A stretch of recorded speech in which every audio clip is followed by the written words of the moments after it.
Saint-Esprit, l'indispensable de la saison, cette saison est celle du Saint-Esprit. Depuis que Jésus est monté au ciel jusqu'à maintenant, c'est le Saint-Esprit. Et sans lui, ça ne marche pas. Ça ne peut pas marcher. Ça ne peut pas marcher. C'est ça ce que Jésus a dit. Quand nous rentrons dans Jean, il dit le Saint-Esprit viendra pour demeurer en vous. C'est-à-dire quand il demeure, c'est pour toujours. Il est là jusqu'à ce que le temps va passer. Voilà pourquoi l'homme de Dieu dit il n'y a pas de ministère sans Saint-Esprit. Il n'y a pas de vie chrétienne non plus sans Saint-Esprit. Nous devons tous aspirer à ces choses parce que c'est en fait le Saint-Esprit qui est l'agent exécuteur, comme notre papa aime le dire. L'agent exécuteur de la Trinité, c'est le Saint-Esprit. Il exécute la volonté du Père. Il glorifie Jésus en nous. Et quand le Saint-Esprit vient, il a plusieurs missions. Parmi les missions du Saint-Esprit, il y a celle de la transformation de l'homme. Quand il vient, il nous transforme, il nous rend efficaces, il nous capacite. Voilà pourquoi Jésus pouvait dire pour recevoir une puissance. Il commence par leur dire de ne pas s'éloigner de Jérusalem parce qu'il connaissait l'importance. En fait, lorsque nous essayons de lire un peu les Écritures, là, nous comprenons que quand Jésus agissait, dans les jours de Sacha, bien sûr, il y a des miracles qui l'accompagnaient. Il a enseigné les disciples pendant 3 ans, quelque chose comme ça environ, s'il faut le dire. Comme la Bible dit, il a choisi 12 pour les avoir avec lui, auxquels il donna les noms des apôtres avant de les envoyer. C'est-à-dire, il les a avec, ces 12-là, ils montent, ils descendent, ils sont en train d'apprendre. Mais il y a quelque chose qui manquait. Il fallait la puissance pour que ces 12 là-bas soient efficaces. Il fallait de la puissance. Voilà pourquoi quand le Saint-Esprit est venu, nous avons vu que les pierres avant le Saint-Esprit, il est différent de Pierre après le Saint-Esprit. Pourquoi? Parce qu'il y a cette fois-ci la puissance. Il a reçu ces choses. Et nous devons absolument aspirer à ces choses, comme la Bible le dit dans Colossiens, que nous devons aspirer aux choses d'en haut. C'est-à-dire avoir cette aspiration-là, aimer, nous affectionner aux choses d'en haut. Et parmi ces choses d'en haut, nous avons le Saint-Esprit. C'est important dans notre marche avec le Seigneur parce que quand il vient, c'est celui-là qui nous convainc. Comment nous allons, comment être convaincus du péché si le Saint-Esprit ne le fait pas. Voilà pourquoi c'est important. Tous les ministères, je voulais dire, doivent être centrés sur le Saint-Esprit. Et Jésus veut cela. L'homme de Dieu met un équilibre entre les dons du Saint-Esprit et les fruits. Ça veut dire qu'il y a équilibre. Il n'y a pas que les fruits du Saint-Esprit, et également les dons. L'homme de Dieu dit, le même Dieu qui nous aime, qui nous donne l'amour, c'est le même qui nous donne la puissance de la guérison. C'est-à-dire qu'on ne peut pas exceller seulement dans les dons, bien sûr, les dons, en négligeant les fruits. Non, les deux doivent marcher de pair.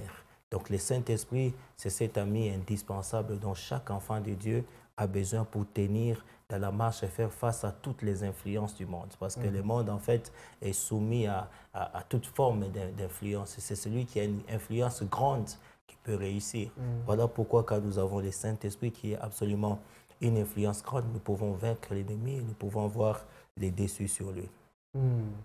Il y a cette autre vérité au sujet de l'équilibre qu'il y a dans l'action du Saint-Esprit, un équilibre entre les dons que le Saint-Esprit nous fait, les dons spirituels, et le caractère. Le caractère, le fruit de l'Esprit. Et là, on dit, et je reprends les mots du prédicateur, la puissance, les dons ont attiré, ont amené dans la maison du Seigneur.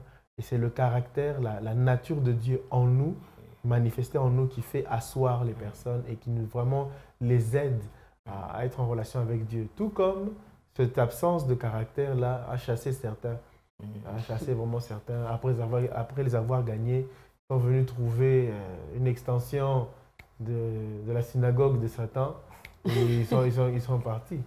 Il y a une pensée qui descend dans mon esprit d'un homme de Dieu qui dit la porte que le don t'a ouverte peut être fermée par ton caractère. Donc ton caractère peut fermer la porte des dons.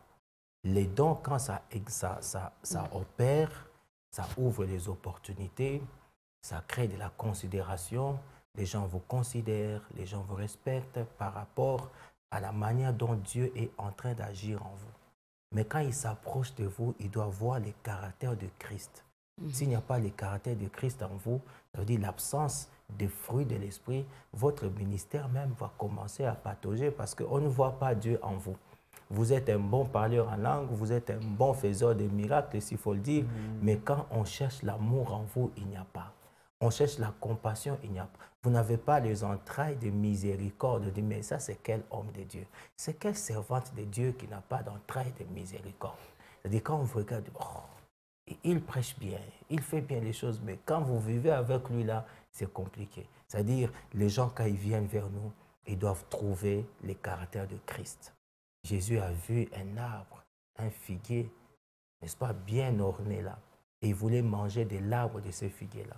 Mais quand il arrive, il n'y a rien.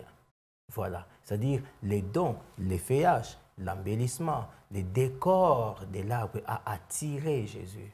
Mais quand il arrive, il n'y a point d'arbre. Et la solution, c'était quoi? L'arbre a été maudit. Voilà, c'est pareil à certains hommes de Dieu remplis de l'esprit, remplis des dons spirituels, mais ils accusent la carence en fruits de l'esprit. Et ça fait défaut. Nous devons être équilibrés. Nous allons ensemble. D'une part, il y a les dons, de l'autre, il y a les fruits de l'esprit qui manifestent en nous le caractère de Christ. Et ces choses, nous pouvons les avoir que par la prière. Ça veut dire aspirer à ces choses, avoir la soif, demander à Dieu de remplir nos cœurs de ces choses-là. La Bible dit que tout ce que nous demanderons, il va nous l'accorder. Nous n'en demandons pas seulement pour être riches et influencer le monde, mais prier aussi pour que le caractère de Dieu soit visible en nous.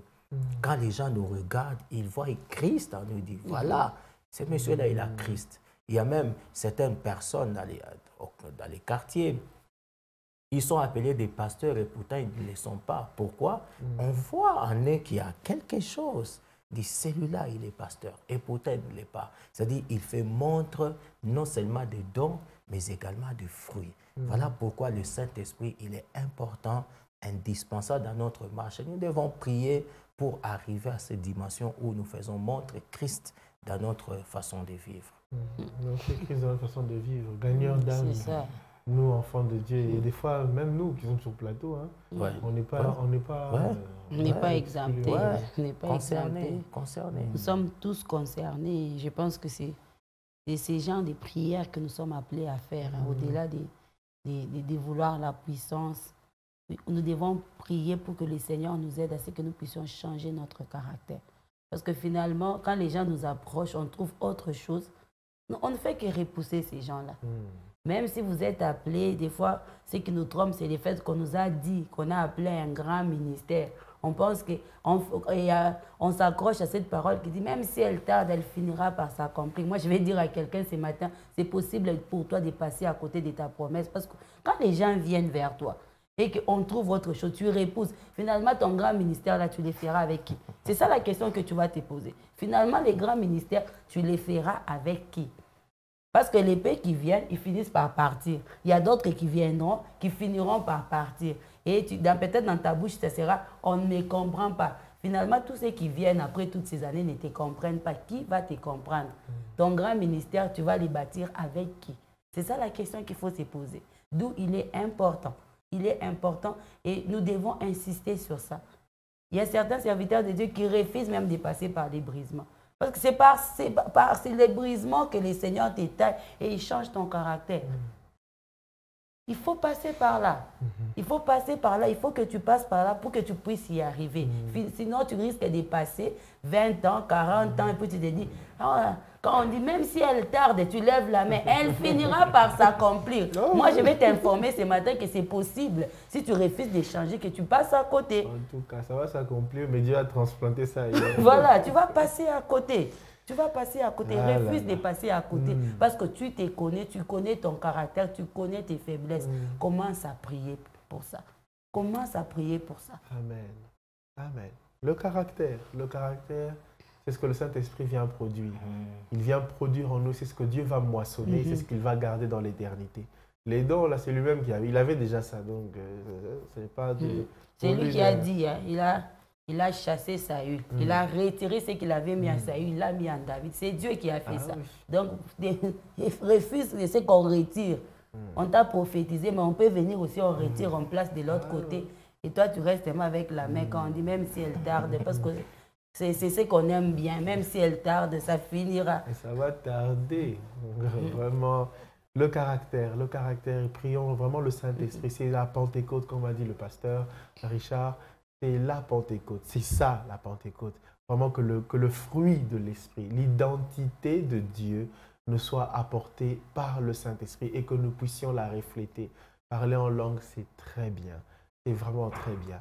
Le caractère, c'est ça qui dure jusque dans l'éternité et le Saint-Esprit l'apporte.